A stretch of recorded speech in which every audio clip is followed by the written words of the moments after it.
You're listening to Tech with Heart, empowering business success in a digital era. Sponsored by Revelio, innovative software solutions that make your business come alive.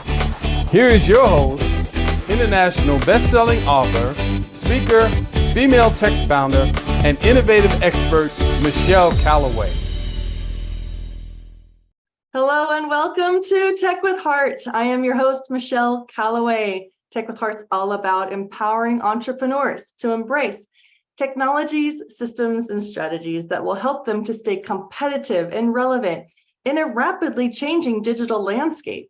And one of the strategies we're going to talk about today is communication.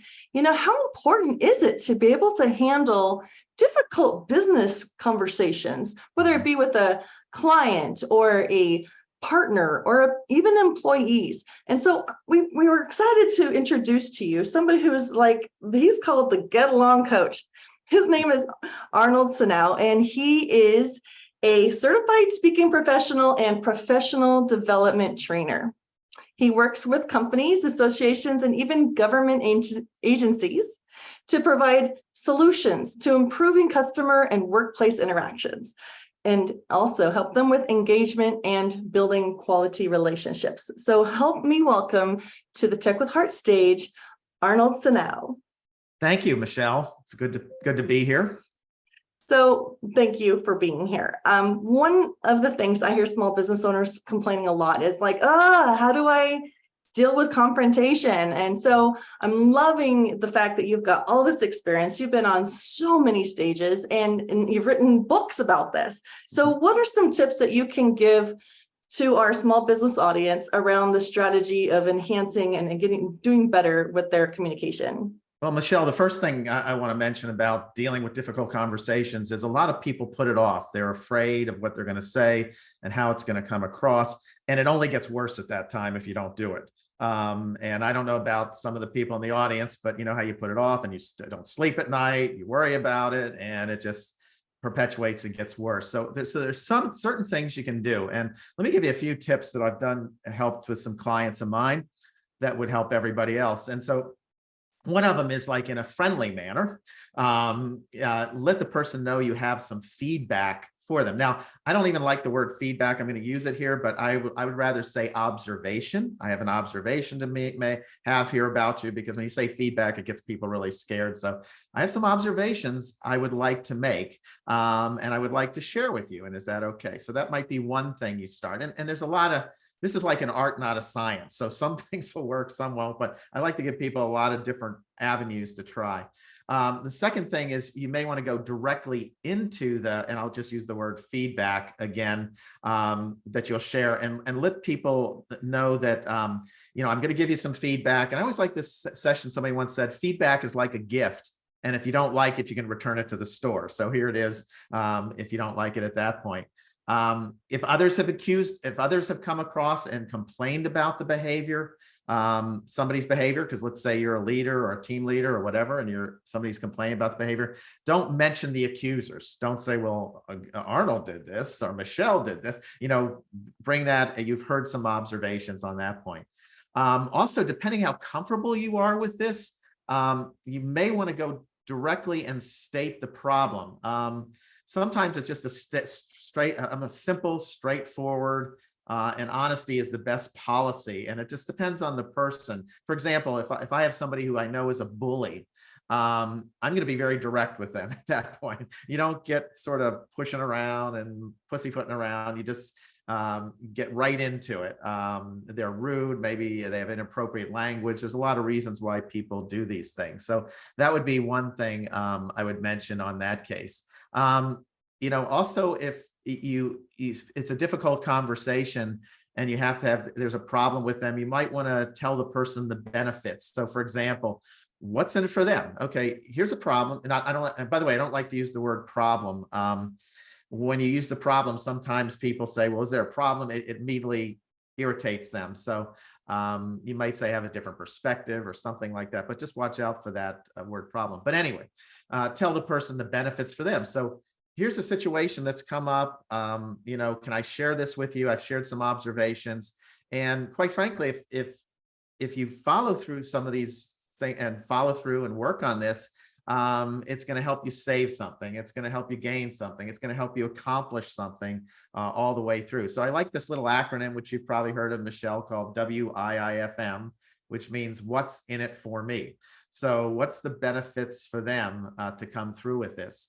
And then, you know, if you're a manager in this case, you know, I would start going like, well, what can we do to change? What can we do? Let's have an agreement of some things that you can do to actually change. And then also what I do is sometimes as a coach too, I follow up on an ongoing basis.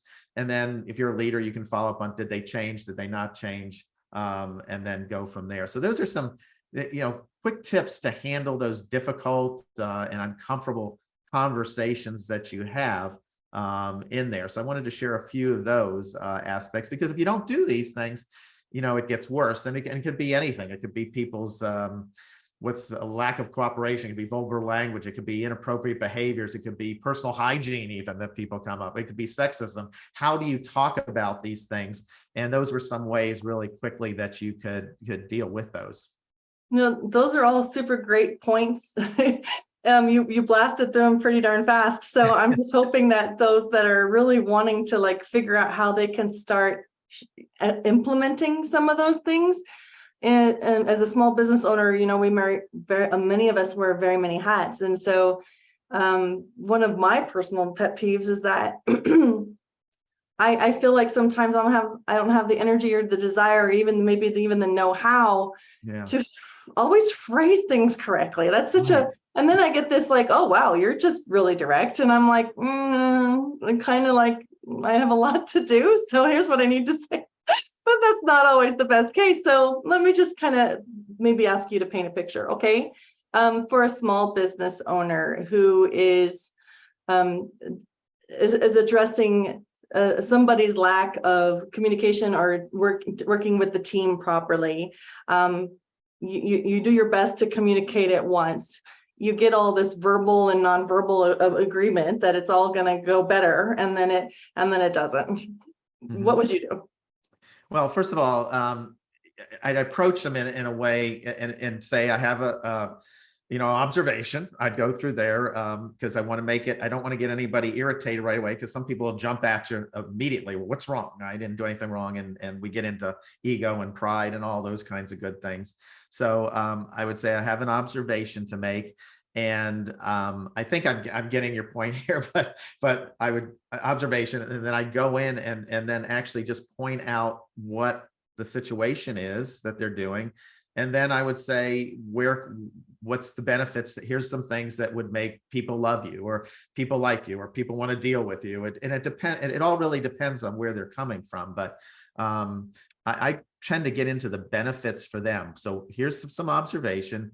Here's maybe a couple things you could do, and I'll give them a couple options, and here's the benefits. So it would be a 3-step process that I would make at that point. In that case, to make that work for you. But then I'd also watch out the words I'd use for them too.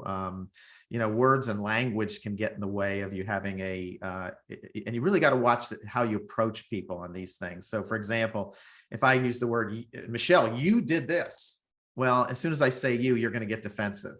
And then, so instead of said, you did this or you did that. So you really got to say, Michelle, and I would say something like, I feel concerned when this happens. I always watch out for words like you, or you always, or you never get in the way too, because that irritates people. I'd also watch out for labels. That was very unprofessional. And if I say it's unprofessional, I want to give them an example of what unprofessional means. You didn't come into work at this time, or you didn't do this on time, because unprofessional actually means nothing when you really bore it down to.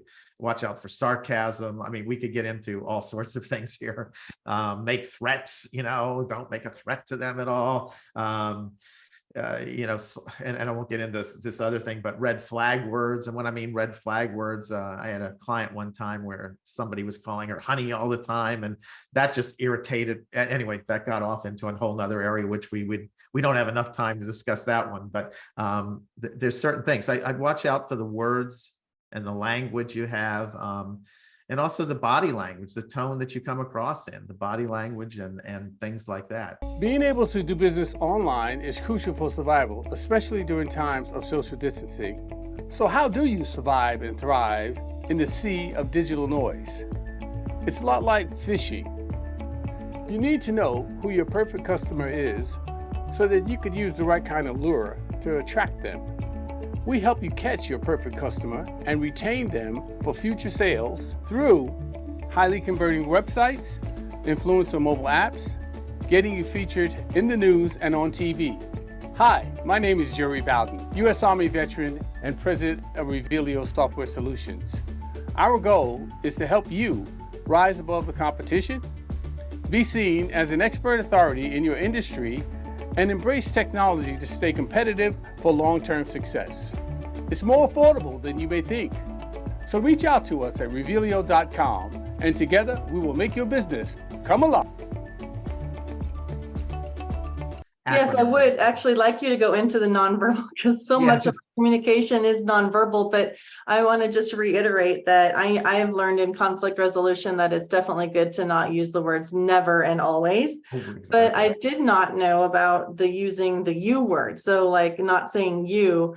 And I also have been taught that it's good to come from, well, the way it makes, this is the way I perceived it. This is the way, I would like to see it. And what can we do maybe to like get it to be closer to those expectations? Like, I think communication breakdown is always about unmet expectations. And then that causes us to kind of, grind as well. So this is such a to me, it's a fascinating topic because I'm like a communications person. I just love it. But there's a lot to cover here. And I'm frustrated that we don't have enough time. Maybe we can have you come back and do a workshop. That would be so cool. But let me just ask you to go ahead and share now about the body posture, the nonverbal communication. Yeah, and when we're talking about that difficult conversations, this is really important too, because I have a little acronym called S.O.F.T.E.N, S-O.F.T.E.N, to make yourself more approachable, likable, trustworthy, and come across the right way. And so, for example, the S would be, I usually ask the audience to come up with something. We don't have time, but the S would be like smile. And and only smile when appropriate, for example, too. If you have bad news, don't say, well, I wanted to, it's just only when appropriate would be on that aspect too.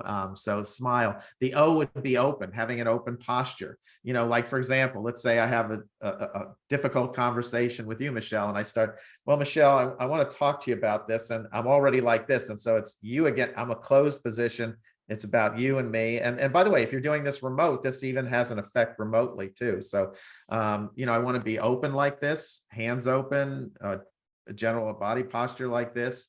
I want to lean forward when speaking. If I'm sitting, I want to have my legs crossed towards them. Make it like I'm not going to kill them or attack them, but I want to bring this in, unless they're a bully. That's the only one I get direct. The F is forward lean or focus. So forward lean, focus, and stick with that person. Don't go off on the tangent. So if I have a difficult conversation, or I need to talk to you. You ever seen somebody who they're just talking and they're looking all around, but at you, and it's just, hey, and that's the greatest thing you can give for respect, is to keep your concentrate. And it's so hard these days too, because we're all looking at different things, or a phone call comes up. So if I'm having a difficult conversation, don't get distracted with your phone or anything else. Michelle, it's you and me, and I'm going to talk to you. The T is territory, getting into somebody's space. So, Michelle, I think you have a real problem, and I'm doing this, and I'm getting with, and in American culture, the ideal distance is to be about 14 inches to 4 feet. Now, I know we had COVID with 6 feet, but the ideal is to be within that 14 inches to 4 feet. And you ever had somebody do this? They get right in your face and you step backwards, and they don't get it. And they just keep coming forward. So, and then the E is eye contact. Again, keeping your eyes on that person while you're doing that. And by the way, when I say eye contact too, in American culture, the ideal distance every don't go really, is keep your eyes about 3 to 5 seconds. Do you ever have somebody staring at you too? That can be very disconcerting. So you maybe 3, and by the way, when I say 3 to 5 seconds, make your point. Don't time it like this and say, okay, I got to get off, but stay on them until you finish your point on that aspect of it. And then finally, the N is to nodding to show that you're hearing and paying attention to that person. So it's smile, it's and open, it's forward lean or focus, it's T, it's territory, it's E, it's eye contact, and it's N to nodding that you're paying attention. Now, by the way, this is all American culture wise too. It's not like in other cultures, it's totally different, but it really makes a difference whether you're just having a conversation with people or you have a difficult conversation too. It's going to make a big difference there. That was so cool. I love acronyms. So thank you very much for that. Painting pictures, helping people to think about these types of things. Exactly. Boy, I sure hope those close talkers are listening. Right. Yeah. Those ones that are just kind of like, oh, I love to be really close to you when I talk to you. Exactly.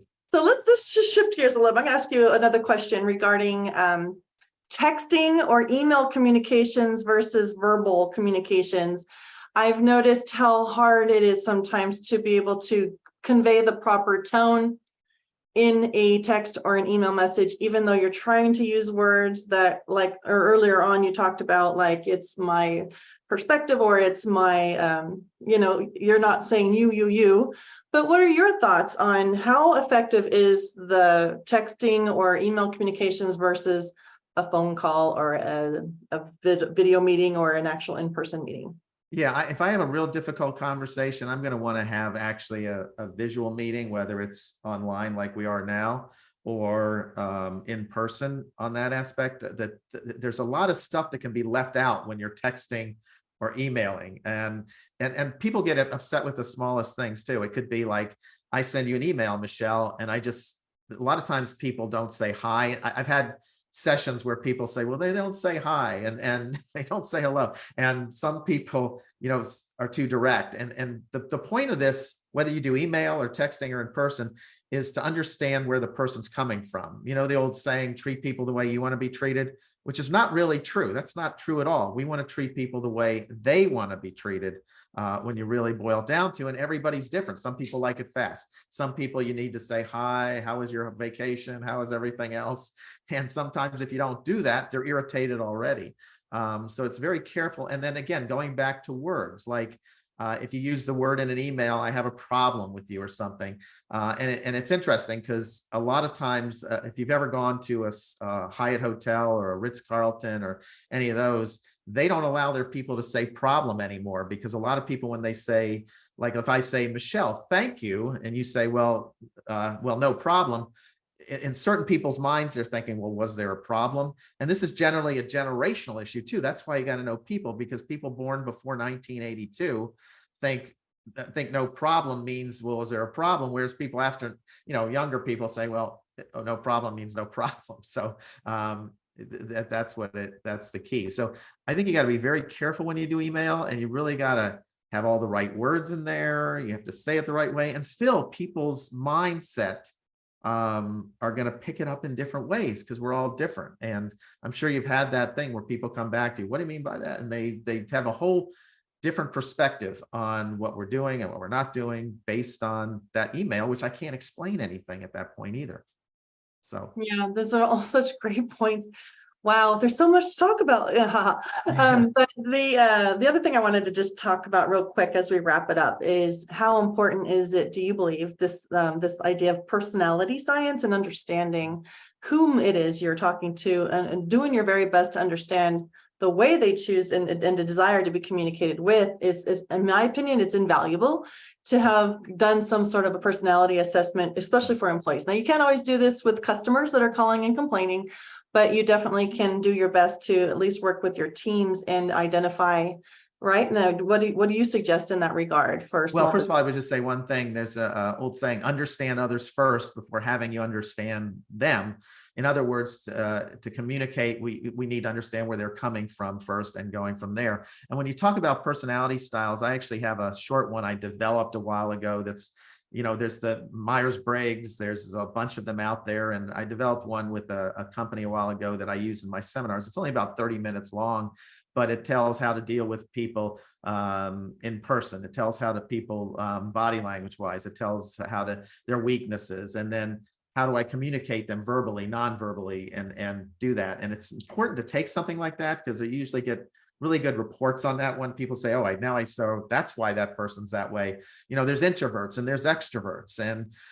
And by the way, people don't understand that either. Introverts doesn't mean they don't like people, but it means that they can, and I'll tell you this, there are some dynamic speakers, top speakers who are introverts, and you'd say, oh, they're not an introvert, but they when they're finished with talking with you, they want to break. And so you have to understand where introverts are coming from and extroverts. So, and this is where these personality styles tests are really important to work on. Well, would somebody who wants to reach out to you to learn a little bit more be able to find out from you, or is that something that personality thing that you created, that connection? Maybe that is something worthy of us sharing with the listeners. So is that a resource you would like to give out right now, or let me and what I'll you mean I can give you a link to get to me? Is that how that? Yes. How would they reach out to you? And then when they do reach out to you, is there a way for them to check out this personality science test that you said you? Actually, I use it in person when I do seminars. So it's probably not something that I have in like a book necessarily. It's when I work with clients, I do about 100 programs a year. So it's like I use those in different situations. Although, if anybody's interested, I will give everybody, I have a book called Get Along with Anyone, Anytime, Anywhere, which has a lot of what we're talking about today in it. And I'll give a link to you today and for a free copy, a PDF electronic copy of that for anybody who wants it. And so, and if I see it sold on eBay later, I'll know it came from you. But it's on sale on all the bookstores. But if anybody wants, I can give you a link to that, and has the personality information in there too. So that would be actually a good place to look. And is that link something that is easy to remember? You can verbalize it for those who are only listening to this audibly, or is it something you just would if they email me directly, I can send the book to them. Okay. Because I didn't want to do that directly because I have things with the editors and stuff like that. But if they if they go to speaker@arnoldsanow.com, that's speaker, SPEAKER at ARNOLD, and just put in there, want a copy of the Get Along book, electronic copy of it, and I will be happy to send it to them. Yeah, so just mention that you heard about Arnold Sanow from the Tech with Heart show. Yes. And that way he'll remember that was his free gift to you. So thank you so much for that, Arnold. So if you were to wrap it all up and kind of give the listeners one thought or a phrase that you would like them to carry away from this interview, what would that be?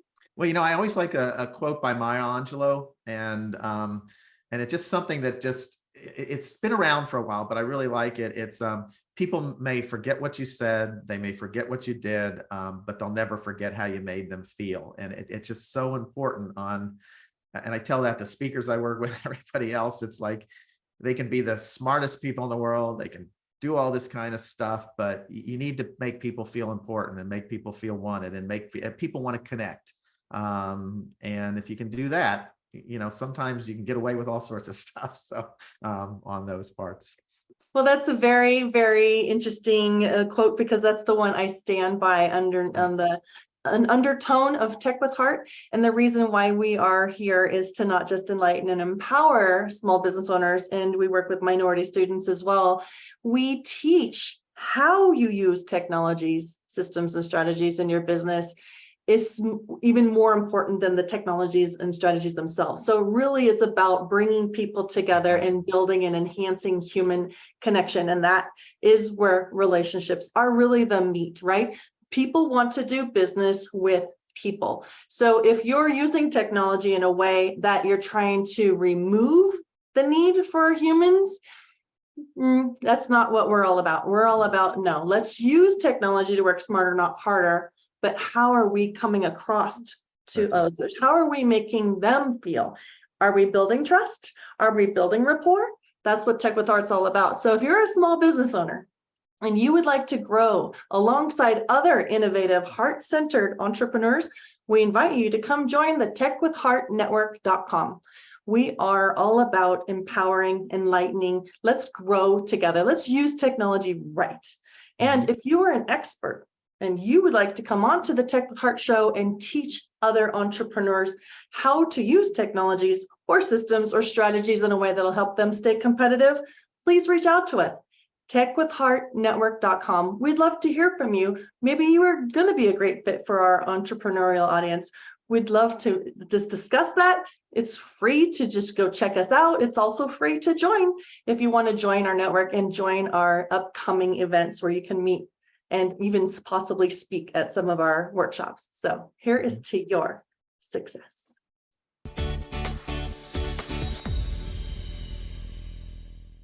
Your story needs to be seen and heard, and your brand needs to be revealed. Revealio elevates purpose-driven businesses into the spotlight through video storytelling, augmented reality video marketing, and professional website design. Get discovered online or in the news. Be featured in national magazines or host your own TV, podcast, or live radio show. Together, we make your brand come alive. All it takes is Revealio. Visit Revealio.com to get started today. Minority and service disabled veteran owned.